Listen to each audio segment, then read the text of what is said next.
బెంగళూరు యలహంకలో కదిరి నియోజకవర్గానికి చెందిన బ్యాంక్ ఉద్యోగస్తులు సత్యసాయి జిల్లా కదిరి నియోజకవర్గ శాసనసభ్యులు కందికొంట వెంకటప్రసాద్కి మర్యాదపూర్వకంగా కలిశారు.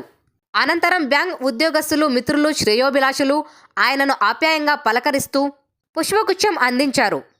అనంతరం బ్యాంక్ ఉద్యోగస్తులు దుశ్శలతో ఘనంగా సత్కరించి సన్మానించారు.